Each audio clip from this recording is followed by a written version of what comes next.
Aziz kitobxonlar, bugun men sizlarga atoqli adibimiz Abdulla Qahhorning Qo'shchinor chiroqlari romani haqida gapirib beraman.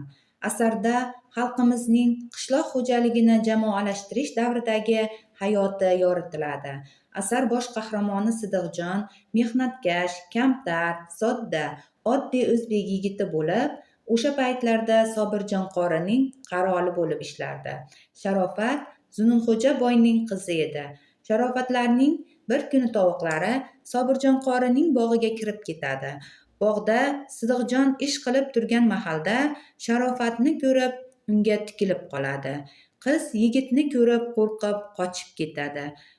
Shu voqeadan keyin ular uchrashib, gaplashib yurishadi va bir-birlarini sevib qolishadi. Sharofatga boy oiladan sovchi keladi. Otasi uni o'sha odamga bermoqchi bo'ladi. Sharofat yig'lab ammasiga Sidiqjonni yaxshi ko'rishini aytadi. Ammasi Zununxo'jaga qizini Sidiqjonni yaxshi ko'rishini aytganda, onasi bu gapni eshitib hushidan ketadi. Qiz kechgacha boloxonadagi qorong'u qaznoqda teshikdan mo'ralab, dor yog'ochi ostida jallodning sirtmoq solishini kutgan mahkumdek taqdirga tan berib otasini kutadi. Ammasi Sharofatga yur o'zing eshit otangni gapini deb olib chiqadi.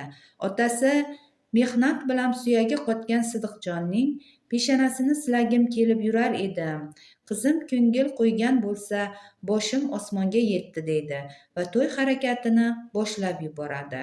Bu hodisa qishloqda hammani hayratga soldi.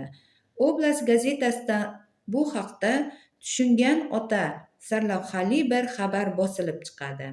Oila boshlig'i Zununxo'ja ro'zg'orni kampir boshqarardi. Sidiqjon dalaga urug' ekib, hosillarni yig'ishtirib olib kelardi. Sidiqjon onasini ko'rgani borib, o'rtog'i O'rmonjonni ko'rib qoladi. O'rmonjon Samarqanddagi Sovet maktabida o'qib kelib, rais bo'lib ishlayotgandi. O'rmonjon unga qattiq gapirib, nega o'z to'pidan ajrab qolganini, qishloqda shuncha voqealar bo'lib o'tayotgani, boylar bir tomon, kambag'allar bir tomonligi, o'rtoqlaring o'zing qatori qarollar, batraklar nima qilyapti deb o'ylamaysanmi? Bu yerdagi o'rtoqlaring sen yuvindixo'rni hamqishlog'imiz degani or qilamiz deb gapiradi. Shundan keyin Sidiqjon uyga borib qaynotasiga men ham kolxozga borib ishlayman deb aytadi. Qaynotasi mayli borib ishlayvering dedi. Xotini va qaynonasi bu ishga qarshi chiqib, uni kolxozga bormaysiz deb turib olishadi. Shundan keyin uyda katta janjal kelib chiqib, Sidiqjon uydan boshini olib chiqib ketadi. Sidiqjon uydan chiqib onasining uyiga boradi va uydan bosh olib chiqib ketganligini onasiga aytadi. Onasi bekor qilibsan-da, o'g'ling yetim bo'lib qoladimi deydi. Shundan so'ng Sidiqjon kapsanchilar qishlog'iga yo'l oladi.